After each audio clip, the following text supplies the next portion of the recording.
الحمد لله نحمده ونستعينه ونستغفره ونؤمن به ونتوكل عليه ونعوذ بالله من شرور أنفسنا ومن سيئات أعمالنا من يهده الله فلا مضل له ومن يضلله فلا هادي له ونشهد أن لا إله إلا الله وحده لا شريك له ونشهد أن سيدنا ومولانا محمدا عبده ورسوله صلى الله تعالى عليه وعلى آله وأصحابه وأزواجه وذرياته وبارك وسلم تسليما كثيرا كثيرا أما بعد فأعوذ بالله من الشيطان الرجيم بسم الله الرحمن الرحيم النبي أولى بالمؤمنين من أنفسهم وأزواجه أمهاتهم وأولو الأرحام بعضهم أولى ببعض في كتاب الله من المؤمنين والمهاجرين إلا أن تفعلوا إلى أوليائكم معروفا كان ذلك في الكتاب مسطورا النبي أولى بالمؤمنين نبی صلی اللہ علیہ وسلم زیادہ حق رکھتے ہیں ایمان والوں پر من انفسہم ان کی جانوں سے بھی وازواجہ امہاتہم اور ان کی بیوییں ایمان والوں کی مائیں ہیں مولا الارحام بعضهم اولی ببعض فی کتاب اللہ اور رشتے والے ایک دوسرے کے زیادہ قریب ہیں اللہ کی کتاب میں من المؤمنین والمہاجرین سب ایمان والوں سے اور ہجرت کرنے والوں سے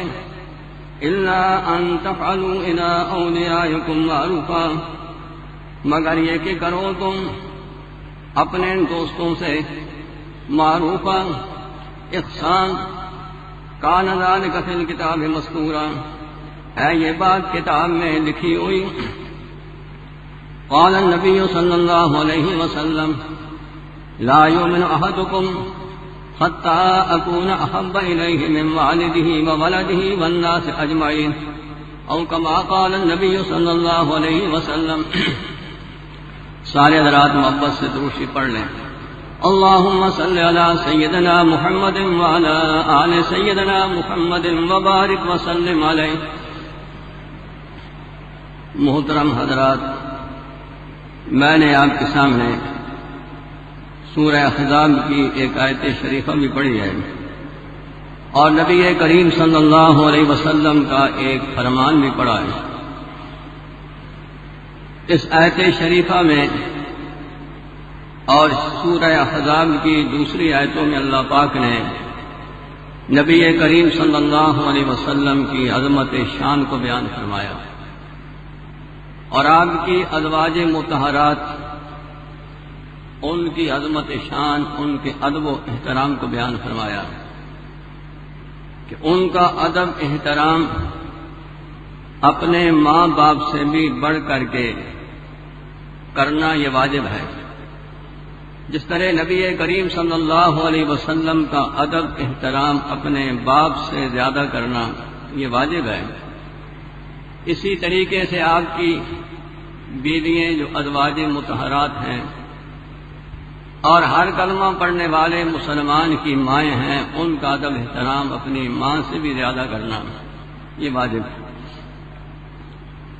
تو اس آیت شریفہ میں اللہ پاک نبی کریم صلی اللہ علیہ وسلم کی عظمت شان سمجھاتے ہیں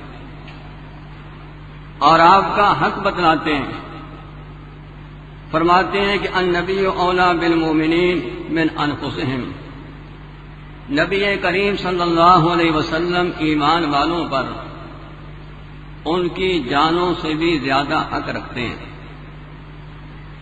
یعنی مسلمان کا اپنی جان سے بھی بڑا تعلق ہے ماں باپ سے یا اولاد سے ہے اور اپنی جان بھی بڑی پیاری ہوتی ہے جان سے بھی ہر آدمی کا تعلق ہوتا ہے لیکن فرمایا کہ نبی کریم صلی اللہ علیہ وسلم کا تعلق ایمان والوں پر ان کی جان سے بھی زیادہ ہے ان کی ذات سے بھی زیادہ ہے اس کی وجہ یہ ہے کہ انسان کی جان، انسان کا نفس انسان کو بلائی بھی بتلاتا ہے، بلائی کی طرف، نیکی کی طرف بھی رہنمائی کرتا ہے، اور یہی انسان کا نفس انسان کو گناہ کی طرف بھی ترغیب دیتا ہے اور گناہ پر بھی لگاتا ہے۔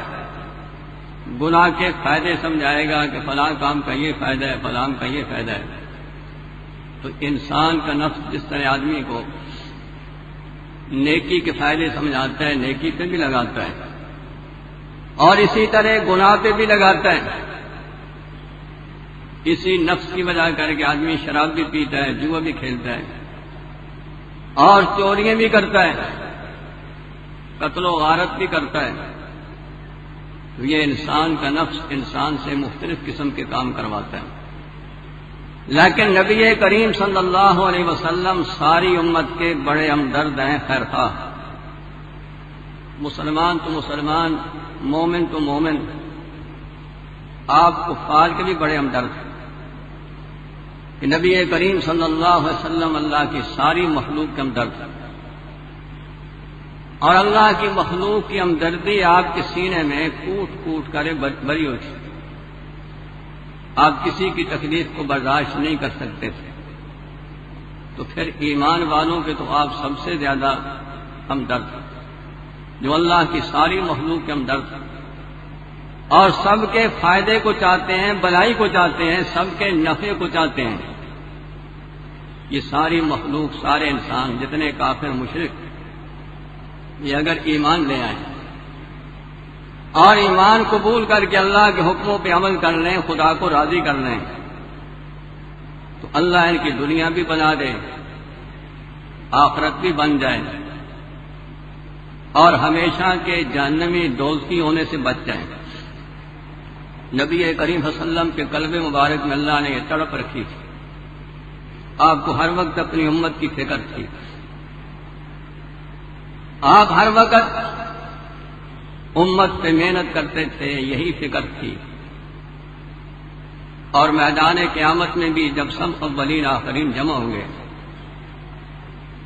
سارے نبیوں کی امتیں جمع ہوں گی، اور سارے انبیاء علیہ الصلوۃ والسلام بھی جمع ہوں گے، ایک وقت ایسا خوفناک آئے گا کہ جس وقت میں ہر آدمی کو اپنی جان کی فکر ہوگی، بڑے بڑے جو ہیں نفس و نفسی پکاریں گے، لیکن ایسے خوفناک وقت میں بھی پورے میدان معاشر میں ایک ہی شخصیت ہوگی جن کی زبان مبارک پہ یہ ہوگا، یا رب امتی امتی، اے اللہ میری امت کی بلائی ہو، میری امت کی نجات ہو، میری امت کو فائدہ پہنچے۔ تو اصل یہ ہے کہ نبی کریم صلی اللہ علیہ وسلم تو ساری مخلوق کے ہم تک خیرخواہ، اور ایمان والوں کے ساتھ تو آپ کو بہت زیادہ تعلق ہے۔ کسی آدمی کو اپنی جان سے اتنا تعلق نہیں جتنا کہ نبی کریم صلی اللہ علیہ وسلم کو اس کی ذات سے تعلق ہے۔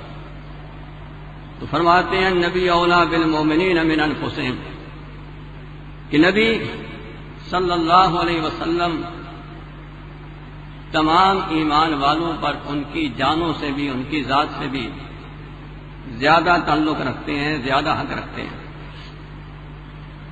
وازواج امہاتہم، نبی کریم صلی اللہ علیہ وسلم کی بیوییں، فرمایا کہ ایمان والوں کی مائیں ہیں۔ امہات المومنین ان کا لقب ہے کہ سارے ایمان والوں کی مائیں، یعنی جس طرح نبی کریم صلی اللہ علیہ وسلم کا ادب، احترام، آپ کی تعظیم، آپ کی اتباع ساری امت پہ واجب ہے، اسی طریقے سے آپ کی بیویوں کا ادب احترام کرنا یہ ساری امت پر واجب ہے۔ اپنی حقیقی ماں سے بڑھ کر کے نبی کریم صلی اللہ علیہ وسلم کی ازواج محترمہ کا، امہات المومنین کا، ازواج مطہرات کا ادب احترام کرنا اپنی ماں سے بڑھ کر کے بھی زیادہ واجب ہے۔ اس میں تو حضور صلی اللہ علیہ وسلم کی عظمت شان کو بتلایا اور آپ کی ازواج مطہرات، آپ کی بیویوں کی عظمت شان اللہ پاک سمجھاتے ہیں۔ آیت کے باقی حصے میں میراث کا حکم بتلاتے ہیں، وراثت کا۔ فرمایا اولو الارحام بعضهم اولی ببعض فی کتاب اللہ، فرماتے ہیں کہ رشتے والے، ناتے والے، رحم والے اللہ کی کتاب میں ایک دوسرے کے زیادہ حقدار ہیں، من المومنین نسبتاً دوسرے ایمان والوں کے، والمہاجرین اور بنسبت مہاجرین کے، الا ان تفعلوا الى اولیاءکم معروفا، مگر یہ کہ تم اپنے ان دوستوں کے ساتھ کو حسن سلوک کرو، اور اگر ان پر کوئی احسان کرنا چاہو تو یہ کر سکتے ہو، لیکن وراثت کا معاملہ جو ہوگا وہ رشتہ داری پر ہوگا، وہ نسبی قرابت پر، نسبی رشتہ داری پر وراثت کا مسئلہ ہوگا۔ کان ذلک فی الکتاب مذکورا، اللہ پاک فرماتے ہیں کہ یہ حکم اللہ کی کتاب میں لکھا ہوا ہے۔ اللہ کی کتاب سے مراد قرآن پاک، اس میں بھی لکھا ہوا ہے، اور اس سے تورات بھی مراد ہو سکتی ہے کہ تورات میں بھی اللہ کا حکم یوں ہی تھا کہ وراثت کی دار و مدار جو ہوتی ہے وہ رشتے ناطے پر ہوتی ہے، اور کتاب سے مراد لوح محفوظ بھی ہے کہ اللہ کی کتاب لوح محفوظ میں بھی یوں ہی لکھا ہوا ہے۔ اس آیت کا شان نزول یہ ہے کہ نبی کریم صلی اللہ علیہ وسلم جب مکہ مکرمہ سے ہجرت کر کے مدینہ منورہ تشریف لے گئے، آپ کے ساتھ بہت سے مسلمانوں نے ہجرت کی اور مدینہ منورہ میں پہنچے۔ جن مسلمانوں نے ہجرت کی، مدینہ منورہ میں جا کے قیام کیا، مکہ مکرمہ چھوڑا، ان کی جائیدادیں چھوٹی، برادری چھوٹی، رشتے ناطے چھوٹے، تو نبی کریم صلی اللہ علیہ وسلم نے مدینہ منورہ میں مہاجرین انصار کے درمیان موافقت قائم کر دی۔ ایک مہاجر اور ایک انصاری کے درمیان آپ نے برادری قائم کر دی تھی، اسلامی برادری۔ اس کا اثر نتیجہ یہ تھا کہ یہ دونوں آپس میں ایک دوسرے کے وارث بنتے تھے۔ اگر مہاجر فوت ہو جائے تو یہ انصاری اس مہاجر کی جائیداد کا وارث بنتا تھا، اسی طرح انصاری اگر فوت ہو جائے اس کی جائیداد میں یہ مہاجر جو ہے یہ وارث بنتا تھا۔ اس طرح آپ نے موافقات ان کے درمیان قائم کر دیا۔ بعد میں اللہ نے اسلام کو مزید ترقی عطا فرمائی، اسلام مزید جب پھیلا پھولا، مہاجرین کے رشتہ دار جو مکہ میں رہ گئے تھے، اللہ نے ان کو بھی ایمان کی توفیق دے دی۔ یہ دل تو اللہ کے قبضے میں ہے، چاہے تو بڑے سے بڑے کافر مشرک ضدی انادی کو اللہ پاک ایمان کی توفیق دے دے، چاہے تو ضد اناد کی وجہ سے توفیق نہ دے، بہرحال جس کے دل میں طلب ہوتی ہے اللہ پاک اس کو ہدایت دے دیتے ہیں۔ تو مہاجرین کے رشتہ داروں میں سے بہت سے مہاجر، ان کو اللہ نے ایمان کی توفیق دی، ایمان قبول کیا، ہجرت کر کے وہ بھی مدینہ منورہ میں پہنچ گئے۔ اس وقت پھر اللہ پاک کا یہ حکم نازل ہوا جس میں اللہ نے یہ فرمایا اب میراث کا مسئلہ جو ہوگا وہ اسلامی اخوت پر، اس کی بنیاد پر نہیں ہوگا کہ اسلامی برادری کی بنیاد پہ وراثت کی تقسیم ہو، یوں نہیں ہوگا، بلکہ وراثت کی تقسیم جو ہوگی یہ نسبی برادری کے اعتبار سے ہوگی، رشتے ناطے کے اعتبار سے ہوگی، کہ نسبی برادری، نسبی لحاظ سے جو دوسرے کے رشتہ دار لگتے ہیں وہ ایک دوسرے کے وارث بنیں گے۔ پہلے تو وراثت کی تقسیم ہوتی تھی اسلامی برادری کے اعتبار سے، تو جب یہ آیت نازل ہوئی جس میں اللہ نے یہ سمجھا دیا کہ اب جو وراثت تقسیم ہوگی تو یہ اسلامی برادری کی بنیاد پہ نہیں ہوگی بلکہ نسبی برادری کی بنیاد پہ ہوگی، رشتہ داری کی بنیاد پہ ہوگی. اسی کو اللہ فرماتے اولو الارحام بعض اولیٰ ببعض فی کتاب اللہ. فرمایا رشتے والے ناطے والے یہ ایک دوسرے کے زیادہ قریب ہیں اللہ کی کتاب میں. ان کا رشتے ناطے کے لحاظ سے ایک دوسرے کے ساتھ زیادہ قریب کا تعلق من المومنین دوسرے ایمان والوں سے والمہاجرین ہجرت کرنے والوں سے. لہذا اب جو آدمی فوت ہو جائے گا اس کی وراثت کی تقسیم جو ہوگی وہ رشتہ داری کی بنیاد پہ ہوگی, رشتے ناطے کی بنیاد پہ, اسلامی برادری کی بنیاد پہ. اب وراثت کی تقسیم نہیں ہوگی بلکہ وراثت کی تقسیم جو ہوگی وہ رشتہ داری کی بنیاد پہ ہوگی, اسلامی اخوت کی بنیاد پر نہیں ہوگی.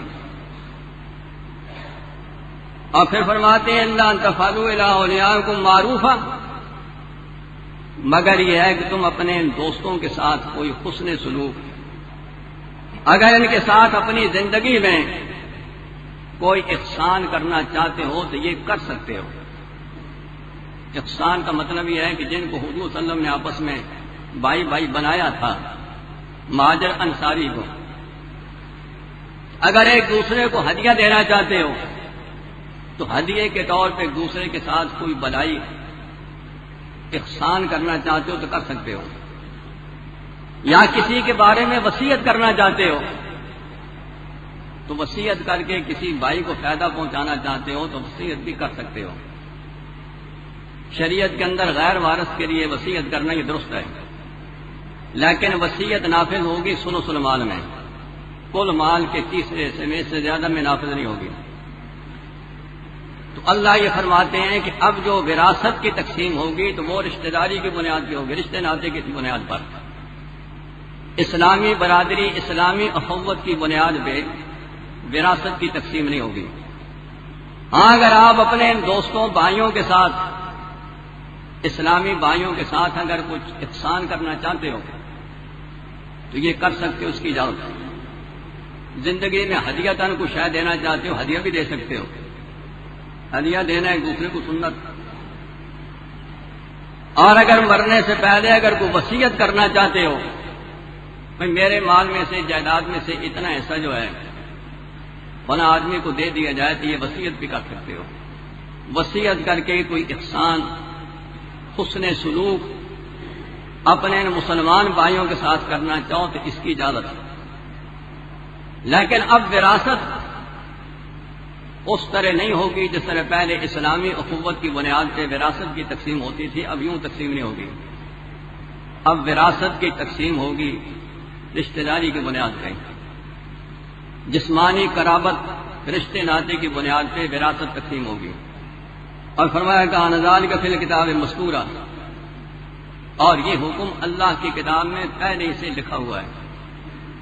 تو گویا کہ یہ سمجھا دیا جو پہلا حکم تھا وہ چند دنوں کے لیے تھا, اب وہ حکم منسوخ ہو گیا, یہ حکم ہوگا اور یہ قیامت تک رہے گا.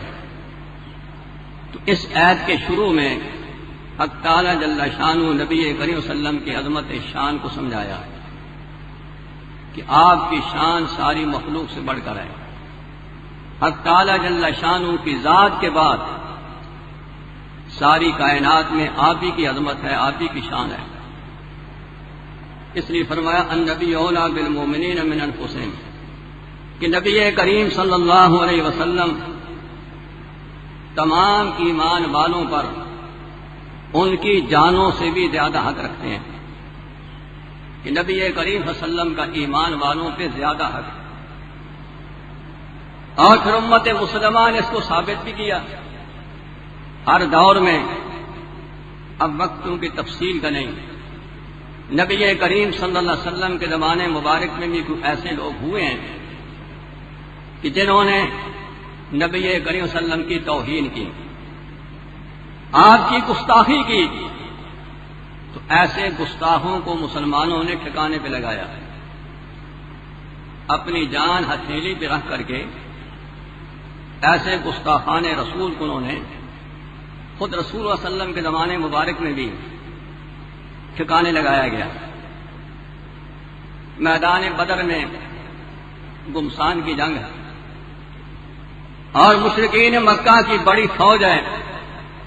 اس دور کے لحاظ سے ہر طرح کا ان کے پاس اسلحہ بھی موجود ہے، سب کچھ موجود ہے. مسلمانوں کی تعداد بھی تھوڑی ہے، اسلحہ بھی بہت کم. اب میدان بدر میں خدا کی شان کے مدینہ منورہ کے 2 بچے ابو جہل کے بارے میں پوچھتے پھر رہے ہیں، ابو جہل کو تلاش کر رہے ہیں. ہر کسی سے پوچھتے ہیں کہ ابو جہل کون ہے. ابو جہل جناب رسول صلی اللہ علیہ وسلم کا سب سے بڑا دشمن تھا. آپ کی بےادبی کرتا تھا، گستاخی کرتا تھا، گالیاں دیا کرتا تھا. جیسے کہ آج کل یورپی اخبارات کے جو ایڈیٹر ہیں اور کفار مشرکین کی چونکہ یہ پرانی عادت ہے کہ وہ اسلام اور پیغمبر اسلام کے چونکہ دشمن ہیں، ان کی توہین کرتے رہتے ہیں. اس لیے کہ ان میں انسانیت تو ہے نہیں، ورنہ جن لوگوں میں انسانیت ہوتی ہے کسی کی توہین کرنا یہ کوئی بہادری تو نہیں ہوتی، یہ تو بزدلی کی نشانی ہے. اور یہ تو انتہائی گندگی ہے. گویا کہ وہ خود ثبوت پیش کر رہے ہیں کہ ان کے دماغ اور دل نہایت گندے ہیں. کائنات کے غلیظ ترین انسان اگر تم نے دیکھنے ہیں تو اس وقت یہ یورپی ہیں، جن کا سربراہ اس وقت امریکہ، برطانیہ، اسرائیل ہے، یہ ان کی سرپرستی کر رہے ہیں. آئے دن اخبارات میں نبی کریم صلی اللہ علیہ وسلم کے توہین اور گستاخی والے خاکے وہ شائع کر رہے ہیں. مسلمانوں نے بڑا احتجاج بھی کیا اور کر بھی رہے ہیں، لیکن وہ بے حیا اور بے غیرت ٹس سے مس نہیں ہو رہے. الحمدللہ کہ آپ ہی کے اس ملک کے ایک نوجوان نے جو جرمنی میں گیا تھا دنیوی لحاظ سے ایک اعلی ڈگری حاصل کرنے کے لیے، جسے اللہ پاک قبول فرما دیں، خدا کی بھی عجیب ذات ہے. پاکستان کا ایک نوجوان جس کا نام ہے عامر چیمہ، اخبارات میں اس کا تذکرہ آپ پڑھ نہیں آ رہا ہے، اس کی میت ابھی تک عالم پاکستان میں پہنچی نہیں. وہ یہاں سے گیا تھا، وہ کسی دینی مدرسے کا پڑھا ہوا نہیں. آج کل دینی مدرسوں میں پڑھنے والوں کو کہتے ہیں کہ یہ بنیاد پرست ہیں، انتہا پسند ہیں. امریکہ، برطانیہ کے جو پٹھو ہیں وہ بھی علماء کو، طلباء کو کہتے ہیں جناب یہ انتہا پسند ہیں، یہ بنیاد پرست ہیں. میں ان پٹھوؤں سے، خوشامتیوں سے کہتا ہوں کہ تم حرام کی موت کیوں مرنا چاہتے ہو؟ اگر وہ کفر پہ جمے ہوئے ہیں تو ہم انشاءاللہ ایمان پہ جم کر کے رہیں گے. اللہ کی محبت، جناب رسول صلی اللہ علیہ وسلم کی محبت، ان کی اتباع پہ مرتے دم کر کے جم کے رہیں گے. اگر وہ شرک کو نہیں چھوڑ سکتے، ہم خدا کی توحید کو، ایمان کو کیسے چھوڑ سکتے ہیں؟ رسول صلی اللہ علیہ وسلم کی اتباع کو چھوڑ سکتے ہیں؟ ہمارا جینا مرنا اسی میں ہے. ہم تو خدا سے ہمیشہ کی درخواست کرتے ہیں ان صلاتی و نسکی. ہمیں تو قرآن پاک نے تعلیم یہ دی ہے ان صلاتی و نسکی و محیای و مماتی للہ رب العالمین. ہماری نماز بھی، قربانی بھی، ساری باتیں، ہمارا جینا مرنا للہ رب العالمین، ایک اللہ کے لیے ہے جو ساری کائنات کا رب ہے. ہمیں تو تعلیم ہی دی گئی ہے. الحمدللہ کہ یہ خوش نصیب کسی دینی مدرسے کا پڑھا ہوا نہیں تھا، کالج کا پڑھا ہوا نوجوان تھا. جرمنی میں گیا اعلیٰ تعلیم حاصل کرنے کے لیے، ایک ڈگری حاصل کرنے کے لیے. اس نے وہاں دیکھا جب وہ خاکے انہوں نے شائع کیے جو توہین آمیز تھے. آخر مسلمان جتنا بھی گنہگار اس کے دل میں جناب رسول صلی اللہ علیہ وسلم کی محبت کی چنگاری تو ہوتی ہے، اور کسی وقت وہ مشتعل بھی ہو جاتی ہے. اس کے دل میں جذبہ پیدا ہوا اور اس نے جناب رسول صلی اللہ علیہ وسلم کی محبت میں آ کر کے اسے چھٹی ملی تو وہاں برنل میں جہاں اس کے رشتے دار رہتے تھے وہاں جا کر اس نے چھٹیاں گزاری. اور وہاں ہی اس نے پھر ایک دکاندار سے اس نے چاقو خریدا کہ خنجر خریدی، اس قسم کا خریدا. اور دفتر میں جہاں وہ گستاخ ایڈیٹر رہتے تھے اور سب سے بڑا گستاخ تھا جس کا بڑا مضبوط پارا بھی تھا، یہ کسی طریقے سے وہاں جا پہنچا. اس نوجوان نے اس ملعون پہ حملہ کیا اور اس ملعون کو زخمی کیا، جس سے پھر یہ گرفتار بھی ہوا، عدالت میں سے پیش کیا گیا۔ اس نے عدالت میں اقرار کر لیا، اعتراف کر لیا کہ اس ملعون پہ میں نے حملہ کیا ہے، اور اس نے یہ بھی کہہ دیا اگر میں چھوٹ گیا زندہ رہا اس ملعون کو میں زندہ نہیں چھوڑ سکتا۔ اس نے میرے پیغمبر جناب محمد صلی اللہ علیہ وسلم کی شان میں گستاخی کی ہے، اور میرا ایمان ایسے گستاخ کو برداشت نہیں کر سکتا۔ انہوں نے یہ کیا کہ بجائے اس کے کسی عدالت میں کیس چلاتے، مقدمہ چلاتے، جیل میں رکھا، پولیس تشدد کی وجہ کر کے وہ بیچارہ شہید ہو گیا۔ ابھی تک اس کی لاش نہیں آ رہی۔ ہمارے حکمرانوں میں کوئی چونکہ کوئی سخت طاقت ہے نہیں، ان کا کوئی روب نہیں، گو ایٹمی طاقت ہے لیکن روب نہیں، اس لیے کہ جو لوگ دوسرے کو خوشامتی ہوتے ہیں، خوشامتیوں کی بات کون مانتے ہیں؟ یہ صرف خوشامتی نہیں بلکہ ان کے وکیل بھی ہیں، وہ ظلم کرتے ہیں اور یہ ان کی وکالت کرتے ہیں، کہتے ہیں جناب ٹھیک ہے۔ ابھی تک اس کی لاش نہیں پہنچ رہی۔ تو الحمدللہ کہ جناب نبی کریم صلی اللہ علیہ وسلم کی ناموس کی خاطر اس نوجوان نے اپنی جان کی قربانی پیش کی، اور مسلمانوں کے ذمہ یہ فریضہ ہے کہ کوئی شخص بھی جناب رسول صلی اللہ علیہ وسلم کی توہین کرے تو مسلمان کے ذمہ فرض ہے اس کو سمجھائے کہ وہ توبہ کر لے، اور سچی توبہ کر کے رویہ اپنا تبدیل کر لے پھر تو ٹھیک ہے، اگر یہ نہیں تو پھر مسلمان کا فرض ہے کہ اس ملعون کو ٹھکانے لگا دے۔ چنانچہ اس نوجوان نے اپنی جان پہ کھیل کر کے اس ملعون کو زخمی کیا۔ اب یہ پتہ نہیں کہ وہ ملعون مردود ہوا یا کہ بچ گیا، کوئی پتہ نہیں ہے، لیکن اس پہ تشدد کر کے اس کو شہید کیا گیا ہے۔ تو میں کہتا ہوں کہ یہ نوجوان نہایت مبارک، اس کے والدین بڑے خوش نصیب ہیں۔ گیا تھا دنیا کی ڈگری حاصل کرنے کے لیے، اللہ نے وہ رتبہ وہ ڈگری دے دی جس پہ ساری دنیا کی ڈگریاں قربان، ساری دنیا کی ڈگریاں اس کے گرد کو نہیں پہنچ سکتی۔ اب قیامت کے دن جناب رسول صلی اللہ علیہ وسلم اس کی شفاعت کریں گے، یہ قسمت کی بات۔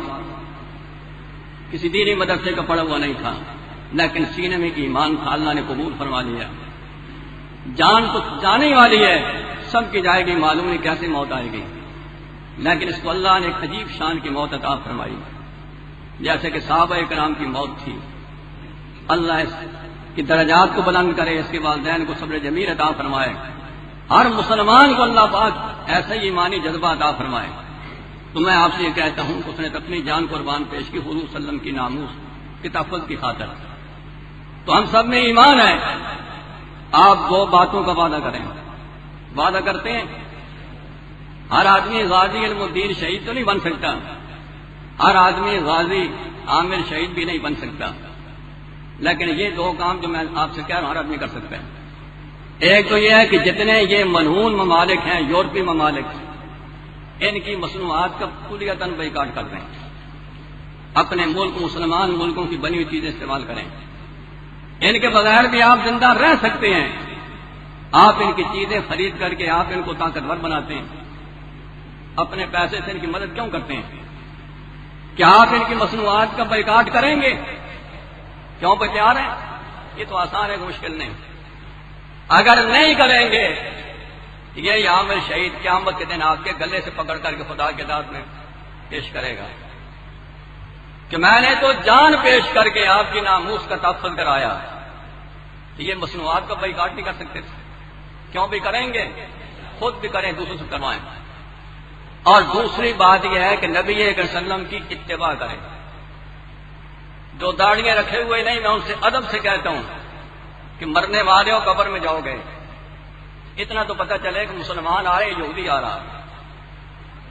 رسول اللہ صلی اللہ علیہ وسلم جیسی صورت بنا لو، یہود اور نصارہ کی شکل کو چھوڑو، اب رحمت کا دروازہ کھلا ہے، توبہ کا اب توبہ کر رہے ہیں۔ کیوں بھائی داڑیاں رکھیں گے؟ جو مسلمان داڑھی مڑاتا ہے اس کو احترام سے کہو بھائی باہر آ جا۔ جناب رسول اللہ صلی اللہ علیہ وسلم کی صورت تجھے کیوں پسند نہیں؟ تجھے یہود اور نصارہ کی صورت پسند ہے؟ نتیجہ یہ نکلے گا قیامت کے دن ان کے ساتھ تیرا حشر ہوگا۔ آپ چاہتے ہیں کہ آپ کا حشر حضور صلی اللہ علیہ وسلم کے ساتھ، صحابہ کے ساتھ ہو، اولیاء کرام مجاہدین اسلام کے ساتھ ہو، شہداء اسلام کے ساتھ ہو، چاہتے ہیں پھر صورت ان جیسی رکھیں گے کہ نہیں؟